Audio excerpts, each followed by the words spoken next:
Welcome back to the Jebus family, guys, and it seems like you guys enjoyed the storage unit breakdowns, but especially the ones where we should have taken big L's. So I thought we'd do another one. Last time we did the one where we spent over $4,000 on a scam unit, and we broke it down and show you how we actually turned that into a $10,000 profit. And today we're going to go to another one that I've actually never broken down the numbers to, so I'm kind of curious to see this myself. And that's where we spent over $3,000 on a storage unit in Oklahoma when we were traveling back across the country with a gun safe and a bunch of gun cases that all ended up being empty. And again, we got not one sellable thing out of that storage unit. So we're going to break down all the numbers and see how we did. Let's get into it. The first and most obvious expense, as always, is the unit cost. So let's get that from Storage Treasures first. We're going to go over here and check this out.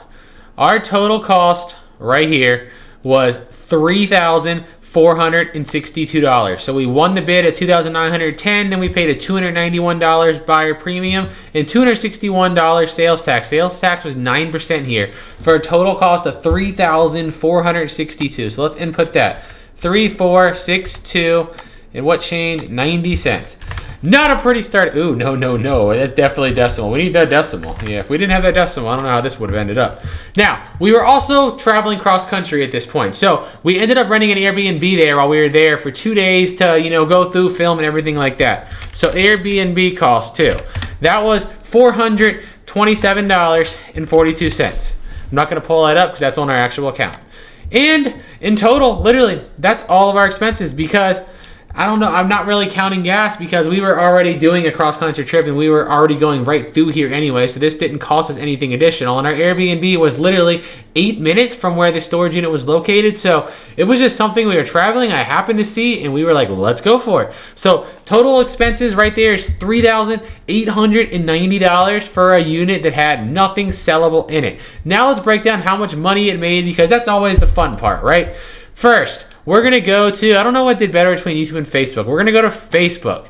Facebook usually does worse, but this video did good on Facebook for us. It did 1.6 million views, which is great for Facebook. And it generated us, oh, that's annoying, $2,990 something dollars. You know what?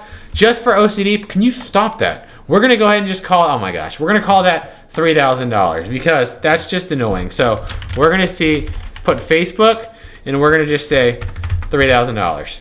There we go. And now we're going to go to YouTube because YouTube is where this video did great at. So if we go to YouTube, again, you're going to see it did 1.1 million views on YouTube.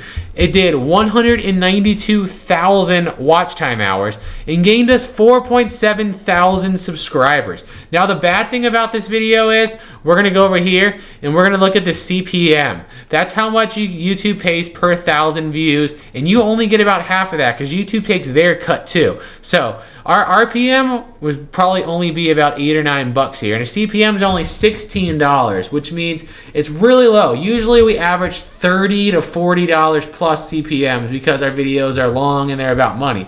But because you mentioned guns, once you mention guns to YouTube, they crap on your CPM everywhere. So it didn't generate as much as a normal video would have generated, but it did generate $6,236.31. 6,236. Where was that at? 31. There it is.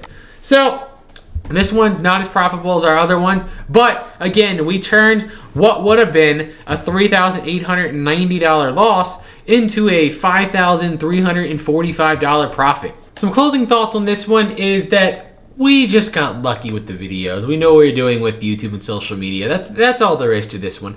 If you were really going to gamble on it, I just would not recommend gambling on gun safes and stuff because 9 out of 10 times they turn out to be losses if you don't have a social media following. You're just, at that point, you probably had a better chance of just going to a craps table or a roulette table and just throwing your money on a table there. Because literally, I bought hundreds and hundreds of units over 6 years, and I think I found a broken gun in a unit or in a safe once, and 2 guns in a safe one time years ago, but the amount of times I've broken open gun safes just for them to be empty far